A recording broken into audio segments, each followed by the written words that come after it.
नमस्कार, आप सुन रहे हैं रेडियो जय घोष 107.8 FM और मैं हूं आपका दोस्त राधेश्याम दीक्षित और कार्यक्रम है विमर्श। आज का विमर्श भारत और रूस के बीच में सेतु के विषय पर होगा। ये श्रीलंका और भारत के बीच में राम सेतु जैसा एक सेतु, जिसमें साहित्य है, जिसमें कला है, जिसमें परंपराएं हैं, जिसमें कुछ आत्मीयता है और कुछ रिश्ते हैं कारोबार के भी।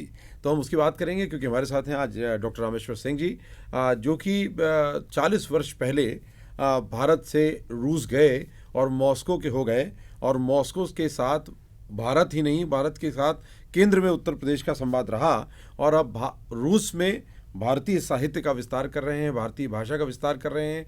भगवान प्रभु श्री राम उसके केंद्र में हैं, जो न केवल मर्यादा के आधार हैं बल्कि मानवीयता का भी आधार हैं, और उस आधार को लेकर आप इस रिश्ते को बुन रहे हैं लगातार, और अब आपके अनुसार वहाँ कुछ भारतीयता बढ़ती जा रही है। तो अब देखते हैं, बात का सिलसिला शुरू करते हैं। तो आपका बहुत बहुत स्वागत हमारे स्टूडियो में रामेश्वर सिंह जी। तो ये रिश्ता भारत और रूस के बीच में सबसे महत्वपूर्ण क्या उल्लेखनीय जो बातें हैं वो आपको क्या दिखते हैं?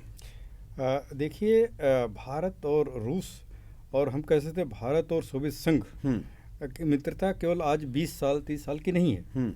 अगर आप रूस को लेंगे तो बहुत ही पुराना रिश्ता है, और वो रिश्ता जो है दिल से है। और आप देखेंगे कि वो कितने उतार चढ़ाव हुए, क्योंकि देश टूट गया, नए देश बन गए, आज भी वो मिठास, आज भी वो संबंध बने हुए। क्यों? क्योंकि भारतीय और रूसी, हमको ये लगता है दोनों एक ही तरीके के हैं। दोनों का हृदय है, दिल से वो प्यार करते हैं किसी को, दिल से दुश्मनी करते हैं किसी से, तो वैसे आओ भगत करते हैं। वो बड़े इमोशनल लोग हैं, जब एकदम जैसे तमाम चीज़ें हमारी उनकी मिलती है। मेरे ख्याल से इसलिए एक हुआ कि हम ये लोग इतने दिनों से, इतने सालों से एक दोस्ती के बंधन में बंधे हुए हैं। तो मुझे ये लगता है कि हम लोग सांस्कृतिक और वैचारिक तौर पर, और सांस्कृतिक और वैचारिक तौर पर एक ही हैं। उनकी ही बहुत ही समृद्ध, बहुत ही धनी संस्कृति है। अगर आप देखेंगे उनका साहित्य, उनका संगीत, उनके वेले, तो सेम जो हमारे हैं, हमारे क्लासिकल डांसेस, हमारी म्यूजिक, तो हम कहीं न कहीं एक दूसरे से के साथ हैं, एक दूसरे के पहले चल रहे हैं, जो जहाँ आप हमारी रूसी और भारतीय दोस्ती में जाके मिल जाते हैं। क्या बात है। जब रंगकर्म में हम जाते हैं, जब वहाँ प्रशिक्षण लेते हैं, तो इस स्टेनिस्लावस्की के बिना बात पूरी नहीं होती। चेखोव की दुनिया नाटकों में जो है भारतीय नाटककार जो है, भारतीय रंगकर्मी सदा उनके नाटक करते हैं, तो रिश्ता इतना गुथा हुआ है कि बात उनके बिना पूरी होती नहीं है। तो अभी जब आप ये रूस के साथ ये रिश्ता जो आपने जोड़ लिया, इसकी सिलसिले की शुरुआत कैसे हुई? देखिए, ये सब प्रभु की कृपा होती है। वो हमारे यहाँ कहते हैं कि जो लिखा है वही होना है। तो हमने रूसी भाषा से चालू की जवाहरलाल नेहरू यूनिवर्सिटी में, और वहाँ से चले गए मॉस्को 82 में। वहाँ से ये सिलसिला चालू हुआ। हम लोग कुछ बचपन से सोशल थे, लोगों से मिलना जुलना, लोगों से को जोड़ना। तो करते करते एक ज़माना और एक समय होता है, पढ़ाई लिखाई करना है, उसमें आप बिजी रहते हो। फिर इसके होता भैया चलो अब पढ़ाई लिखाई होगा, कहीं जॉब मिलनी चाहिए, काम करना है, काम किए। तो फिर हुआ नहीं, अब तो इतना बहुत हो गया, अब हमको कुछ रूसी और भारतीय के प्लेटफॉर्म पे कुछ करना है। तो आपने उसके पहले कहा कि रूसी भारतीय एक सेतु है, दिशा। तो एक सेतु का निर्माण हमने किया, जो कि आज सही सेतु का काम कर रही है, जहाँ पर रूसी संस्कृति और भारतीय संस्कृति को हम दर्शाते हैं, दिखाते हैं। और संस्कृत एक बहुत बड़ा उसका एक नाम, संस्कृत में साहित्य भी आता है, संस्कृत में म्यूजिक भी आती है, संस्कृत में नृत्य भी आता है, खान पान भी आता है।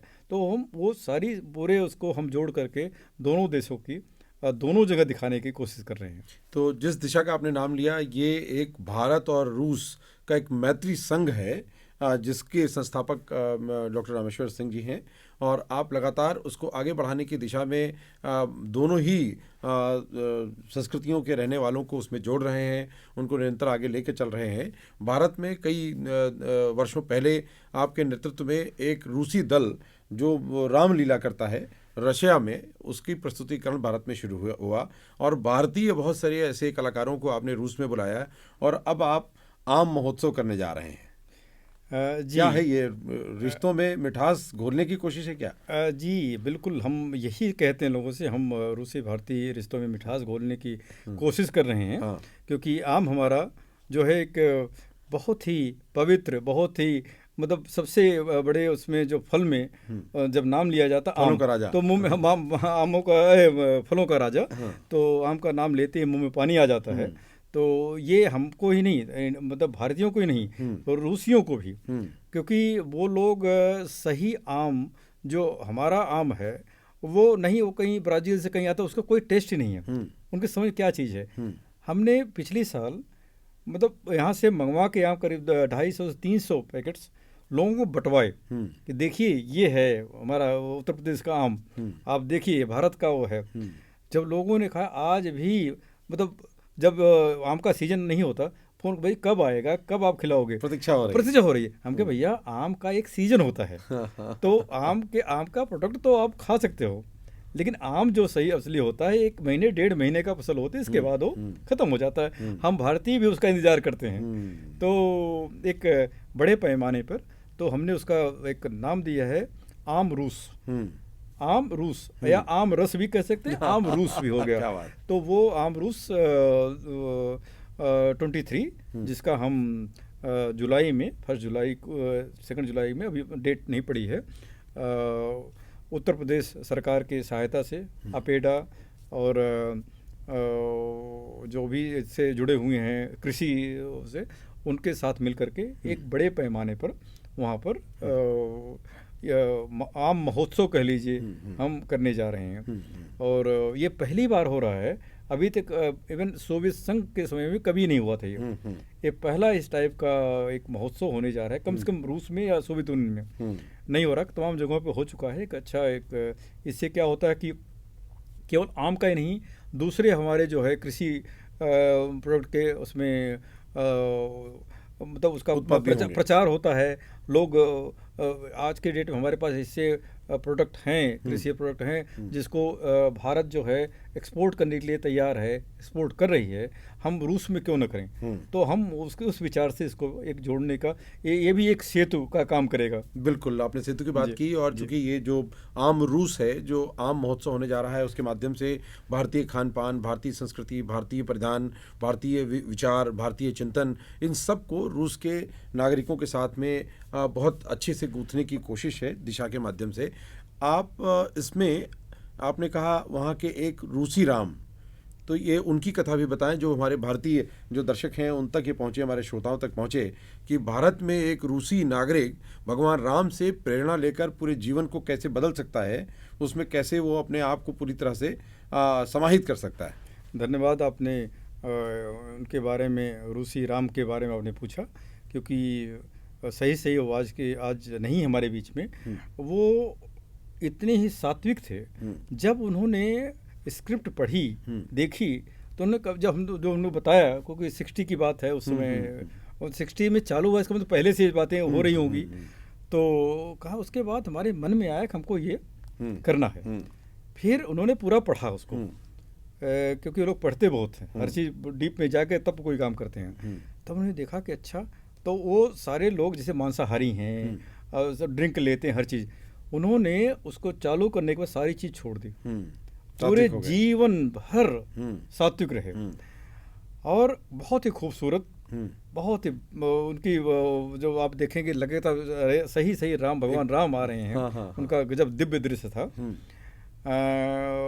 और 1960 में जब चालू किए, उसके बाद जो भी हमारे प्राइम मिनिस्टर रहे हैं, जवाहरलाल नेहरू, इंदिरा गांधी, राजीव जी, सारे लोगों ने ये रामलीला उनको करवाई जाती है दिखाने के लिए। वो तो बहुत ही प्रोफेशनल प्रतिनिधि बन गए थे। और वो लोग सही थिएटर के लोग थे, मतलब उसको सही ढंग से उसको करते थे।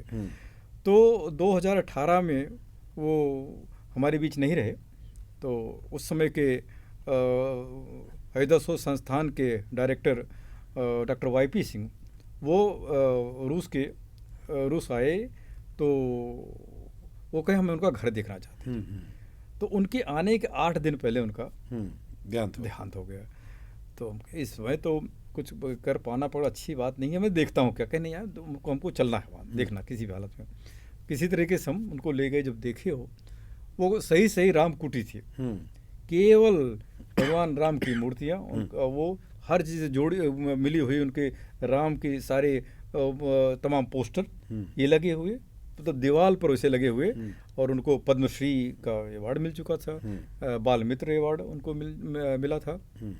तो उन्होंने जब देखा कहे यार ये तो सही सही राम है, वो तो वही चारपाई वही सिंपल हो, उनकी बेटी भी वैसी थी बिल्कुल सादी सीधी सादी, पर वो तो कहीं देखो आप हमके मैं एक उनके बारे में, क्योंकि मैं उनको बहुत दिनों से करीब 84 से उनके संगत में हूँ, और हम लोग उनका चरण छूते थे, वहाँ ऐसा नहीं है। तो अच्छा वो बुरा भी नहीं जानते थे कि ये क्या चीज़ है। तो मैं कहा उनके बारे में हम लिखना चाहिए, हम लोग काफ़ी जानते हैं, लेकिन एक साधारण भाषा में कि हम जो जानते हैं, नहीं कि वो है वो हम लिखना चाहते हैं। कहते किताब तो लिखते रहोगे, मंचन करो जीवन में, मंचन करो तब उनको शांति मिलेगी, तब वो खुश हो गए वहाँ।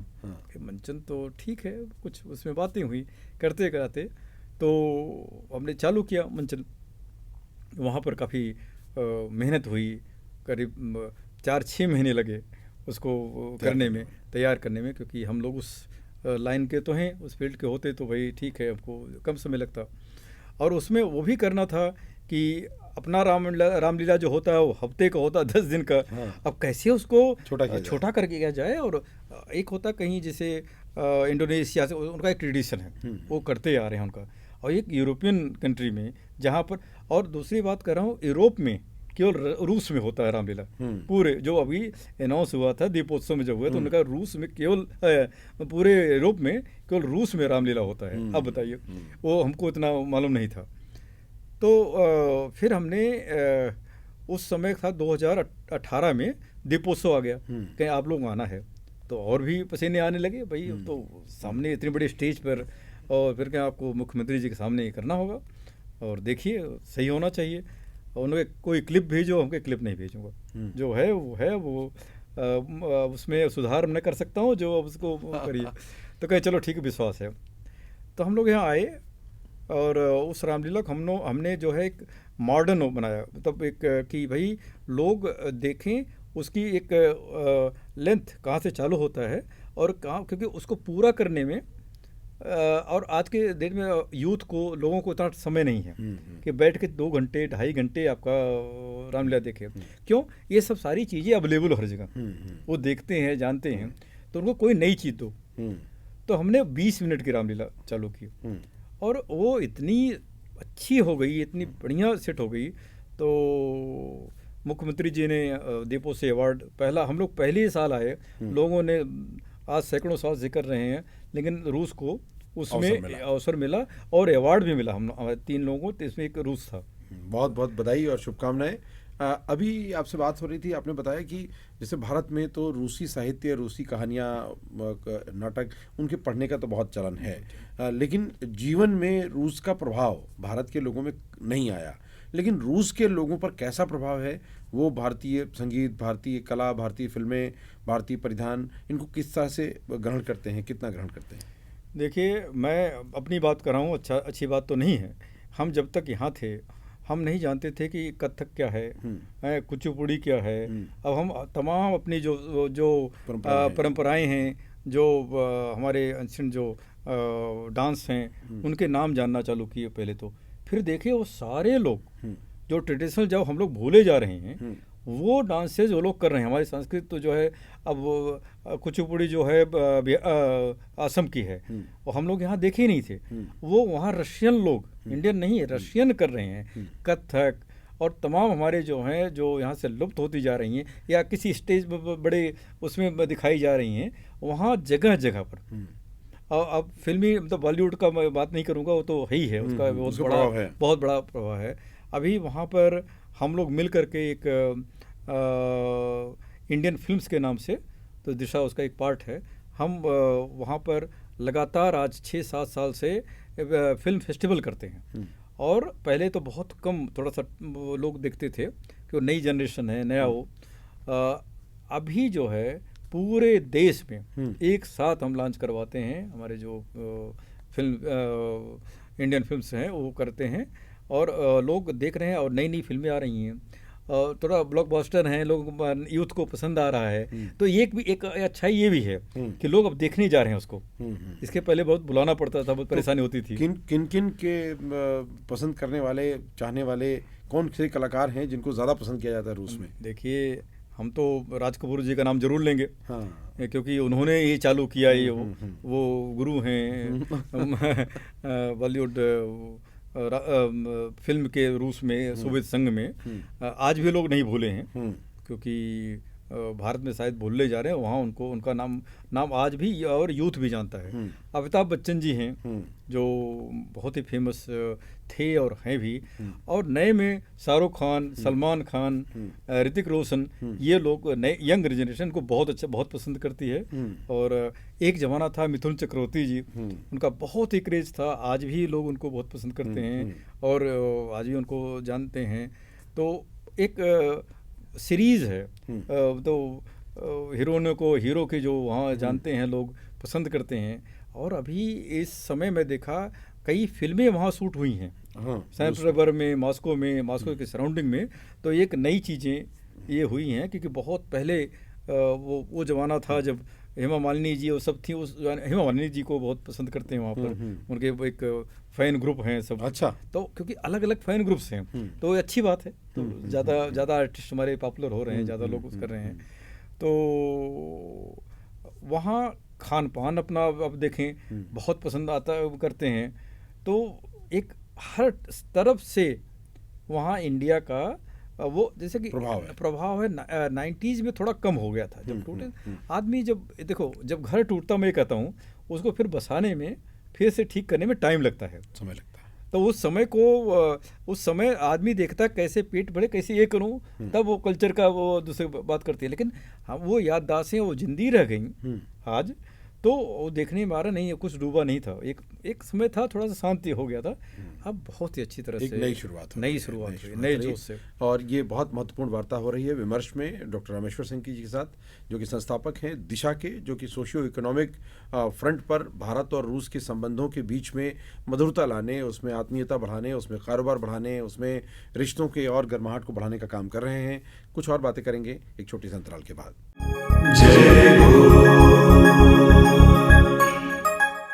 एक बार फिर आपका स्वागत है। आप सुन रहे हैं रेडियो जय घोष और देख रहे हैं हमारे डिजिटल प्लेटफॉर्म जय घोष। और मैं हूं आपका दोस्त राधेश्याम दीक्षित। कार्यक्रम में विमर्श और मेहमान हैं हमारे अप्रवासी भारतीय, रूसी हो चुके भारतीय डॉक्टर रामेश्वर सिंह जी, जो कि हमारे स्टूडियो में आज मौजूद हैं और बात कर रहे हैं उस दौर से लेकर आज के दौर तक की, क्योंकि आपने बताया कि एक पुनर्जागरण का समय है भारत और रूस के बीच में। युद्ध जो रूस और यूक्रेन का हुआ, उसके बाद भारत के साथ क्या रिश्तों की नई परिभाषा देखने को मिल रही है? बिल्कुल सही कह रहे हैं। जो युद्ध ऑपरेशन इसमें चल रहा है, उसके बाद जो है बहुत बड़ा एक रोल रहा है भारत का। और उनकी भी नज़र बहुत आशा के साथ भारत के ऊपर टकी हुई थी कि भारत किस तरफ करवट लेगा। लेकिन इतनी सूझबूझ, इतनी मोदी जी हमारे फॉरेन मिनिस्टर कि हम लोग तटस्थ रहे अपने उस पर, अपने स्टैंड, अपने दोस्त के लिए, प्लस हम अपनी जनता के लिए। आज अगर तेल हमको सस्ते में मिल रहा है तो उधर से तो हम क्यों लड़ाई करें? तो आप लड़ाई कर सकते हो, लेकिन जनता को मारना चाहते हो। तो वो चीज़ें दोनों तरफ से एक वो चल रही हैं। हमको कुछ बेनिफिट, वो हमसे भी आशा लगा के बैठे हैं। हमारे संबंध, हम लोग तो इसको महसूस कर रहे हैं कितने अच्छे होते जा रहे हैं। लोगों के ओपिनियन और बदल गई इंडिया के बारे में। भाई हमारा, जैसे हम भी बार बार कहते थे रूस हमारा दोस्त है, अब वो कहते हैं, उनकी तरफ से बहुत सुनाई देता है भारत हमारा मित्र है। तो ये बड़ा अच्छा लगता है, क्योंकि हम लोग तो वहाँ के रहने वाले हैं, तो ये हमारे लिए गर्व की बात है। और उसमें हम लोग ज़्यादा कुछ कर भी सकते हैं। ठीक बात है। तो यही नहीं, वहाँ पर हमारे हिंदी का भी बहुत बड़ा है। 3, 4, 5 यूनिवर्सिटीज़ हैं जहाँ हिंदी फैकल्टीज़ हैं, हिंदी पढ़ाई जाती है। तो उसके लिए दिशा, उसमें भी काफ़ी आगे काम, जो हिंदी प्रेमी हैं, जो शोधकर्ता हैं इंडिया के लिए, जो इंडिया के लिए काम कर रहे हैं, उनको हम अवार्ड देते हैं। भाई कुछ तो चलता रहे, उनको चले। हम अपने लेवल पर एक मैगजीन निकालते हैं दिशा के नाम से, जो हिंदी और रूसी में निकलती है। तो ये सारी चीज़ें हम लोग करते। फिर बिजनेस फ्रंट पर हम तमाम मीटिंग, जैसे अभी आपने मैंगो फेस्ट का इसके पहले नाम ले लिया था, मैंगो महोत्सव, तो उससे क्या होगा, एक बिजनेस का भी अवसर बढ़ता है। और हम तो ये कहते हैं कि जो कल्चरल फ्रंट है, जहाँ सोशल ऑर्गेनाइजेशन जो कल्चर पे काम करती हैं, जो बिजनेस पे काम करती हैं, एक दूसरे के साथ चलती हैं। एक अगर अब कह लो कल्चर अगर है, बिजनेस नहीं है तो नहीं चलेगा। बिजनेस से कल्चर नहीं है तो चीज़ आगे नहीं बढ़ेगी। तो दोनों चीज़ें हम एक साथ लेके चल रहे हैं। इसके बाद हमने रखा कि हम एक यूपी महोत्सव करेंगे। अच्छा। तो यूपी महोत्सव में हम क्या चाहते हैं, हमारा खान पान, हमारी संस्कृति, हमारा जो पहनावा, हमारा जो है हमारी फिल्में, हमारी जो रीजनल फिल्में हैं, यूपी के बारे में बताई जाए। यूपी के क्या क्या क्या यूपी दे सकता है आपको, और वहाँ से उत्तर प्रदेश क्या ले सकता है, वो हम उसके लिए एक छोटा सा महोत्सव करने, जिसका नाम हमने यूपी महोत्सव रखा, उत्तर प्रदेश महोत्सव। वो भी मैंगो फेस्टिवल के बाद हम वो करने जा रहे हैं। भारत और रूस के बीच में शिक्षा भी एक बड़ा आधार रहा है। पहले भाषा के आदान प्रदान में बहुत से विद्यार्थी आते थे, आपको भी अवसर मिला। अब चिकित्सा के क्षेत्र में बड़े पैमाने पर विद्यार्थी जाते हैं रूस और वो शिक्षा लेते हैं। और क्या अवसर बढ़ रहे हैं, क्योंकि विश्वविद्यालयों ने अब जो न्यू एजुकेशन पॉलिसी है उसमें बहुत से विद्यालयों में, महाविद्यालय जो यूनिवर्सिटीज़ हैं उनमें थोड़ा खुलापन आया है और वो दुनिया के विश्वविद्यालयों के साथ तालमेल बनाकर काम कर रहे हैं। आदान प्रदान बढ़ा है, ICCR की इनिशिएटिव्स बहुत सारे बढ़े हैं। तो अब संभावनाएं कैसे नज़र आती हैं? संभावनाएं बहुत अच्छी है। अब मैंने एक चीज़ कहना भूल गया कि हम हर साल करीब 40 से 45 जो भारतीय विद्वान हैं, ज़्यादा से ज़्यादा जो हिंदी के विद्वान हैं, उनको हम रूस बुलाते हैं। और एक बड़ी कॉन्फ्रेंस दो तीन शहरों में, जैसे कि कजान, मॉस्को, सेंट पीटर्सबर्ग करवाते हैं। लेकिन वो कोविड के नाते 3 साल वो नहीं हुआ। इस साल फिर हम करने जा रहे हैं। एक तो ये, दूसरा जहाँ तक रही शिक्षा का सवाल, वो बहुत ही तेज़ी से चल रहा है। और अगर आप देखे हों उसमें कि जब यूक्रेन वार चालू हुई, वहाँ से जो बच्चे रेस्क्यू किए गए, वापस आए, तो उनका तो जीवन खराब हो रहा था, क्योंकि कोई 5th ईयर में, कोई 3rd ईयर में, कोई 2nd ईयर में। तो उसके बाद फिर आके यहाँ ये नहीं कि आपको एडमिशन मिल जाएगा, उनकी ज़िंदगी बर्बाद हो रही थी। रूस के राष्ट्रपति ने कहा कि जितने बच्चे वहाँ से गए हैं सबको हम ले सकते हैं वापस। क्या बात। तो उन्होंने करीब, सब तो नहीं, करीब 18,000 बच्चे वापस रशिया में गए, मतलब वहाँ से रशिया में गए हैं। तो सेम सिलेबस से, सेम जैसे जो 5th ईयर में था, 5th ईयर से एक भी दिन उनका बर्बाद नहीं हुआ। तो एक तो ये, दूसरा यूनिवर्सिटीज़ के बीच में बहुत ज़्यादा आदान प्रदान हो रहा है। दोनों रशियन यूनिवर्सिटीज़ बुला रही हैं अपने हिसाब से, वो अपने हिसाब से काम कर रही हैं, और भारतीय यूनिवर्सिटी जो हैं वो उनको बुला रहे हैं। तमाम एग्रीमेंट साइन हुए हैं, जिसमें हम लोग कहीं कहीं भागीदार हमारी भी रही है। तो शिक्षा के क्षेत्र में भी बहुत अच्छा, मतलब एक जो भविष्य लग रहा है, हर साल बढ़ता ही जा रहा है। और वहाँ पर भी यूनिवर्सिटियाँ खुल रही हैं, तमाम ओपन हो रही हैं, खुलने में तो ओपन हो रही हैं। अब दूर के नहीं, केवल मॉस्को, सेंट पीटर्सबर्ग, दूर दूर पैर में जो ऐसी जगह जो हम लोग कम जानते थे, वहाँ 100, 200, 300 लड़के पढ़ रहे हैं, इंडियन लड़के बच्चे पढ़ रहे हैं। तो भविष्य बहुत अच्छा है। और वहाँ भी उत्सवों पर बात करते हैं, अंतिम दौर में चल रहे हैं हम लोग आपसे वार्ता के। होली, दिवाली, ये सब तो प्रभु श्री राम तो दिवाली से जुड़ गए, और रामलीला रूस में हो रही है। होली के समकक्ष भी वहाँ कोई उत्सव होता है, वो क्या है, कैसे होता है? देखिए, क्या समानता है? होली उनको मतलब यूरोप में पूरे, मतलब रशिया में तो, रूस में तो वही है। होली उसको कलर फेस्टिवल कहते हैं। तो वो बहुत ही पॉपुलर है। तो हम लोग, और भी संस्थाएं हैं रूस में, केवल दिशा ही नहीं है, और भी दूसरी संस्थाएं हैं अपने लेवल पर सब काम कर रही हैं। तो हम भी वहाँ पर, क्योंकि हम रूसी भारतीय मैत्री संघ अकेले हैं, तो हमारा एक कर्तव्य होता है कि हम जोड़ें कि भाई अगर होली है, होली जैसा क्या है वहाँ पर। तो वहाँ पर एक उसी समय बिल्कुल आगे पीछे एक हफ्ते, एक मास्लेनित्सा कहते हैं उसको, मास्लेनित्सा जी, उसमें भी होलिका जलाई जाती है, उसमें भी वही हर्षोल्लास होता है, उसमें भी अच्छे पकवान बनाए जाते हैं। जैसे अपने यहाँ है, उनके यहाँ पैन केक जो हम उपटा कहते हैं अपने, उसमें हम लोग हमारे बचपन में वो बनता था, तो उनका उस समय का वो सभी बहुत ही वो जरूरी बनना है। अपने यहाँ गुजिया, तो उसका सिंबल होता है। जैसे हम अभी 19 मार्च को किए, ये नहीं कि उसी समय करें, क्योंकि हम संडे सैटरडे देखते हैं, थोड़ा बाद में करते हैं, और लेकिन उसका महत्व कम नहीं होता। तो ये हुआ कि वो लोग हम लोग डरते हैं इसलिए कि जो कलर फेंकते हैं तो सारी चीज़ बर्बाद हो जाती है। तो हम कहे तो क्या करें, तो हम कहे चलो नई चीज़ें अपने यहाँ होती थी किसी ज़माने में, फूलों की होली, 7-8 कलर के फ्लावर्स का वो मिला देते हैं। तो हमने उसको कहा अब फूलों की होली खेलेंगे, तो प्रॉब्लम वो ख़त्म हो गई कि भाई हाँ आपको अबीर लगाना, ये करना, छोटी मोटी चीज़ें वो किए, बाकी फूलों की होली खेले, बहुत खुश हुए। और वहाँ हमने गुजिया खिलाई, वहाँ हमने पैन केक खिलाई, और सबसे बड़ा सिंबल है पूरी दुनिया का समोसा, वो जरूरी है, समोसा कॉमन है।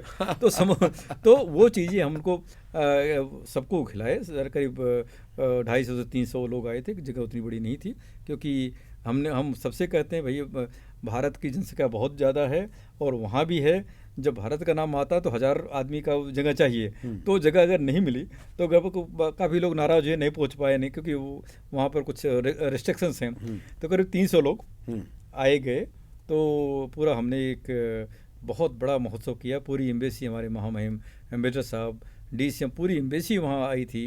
हालांकि वो दिशा का प्रोग्राम था, और उन्होंने इज्जत दी, और मॉस्को गवर्नमेंट से लोग आए कि भाई होली है, और लोग और खुश हो गए कि वहाँ होली कलर नहीं फेंका जाएगा, वहाँ फूलों की होगी। तो अदर डर जाते हैं, अरे आप इसी तो आओगे नहीं, कुर्ता पहन कर, कपड़े पहन, उनके जरूर कोई न कोई फेंक देगा।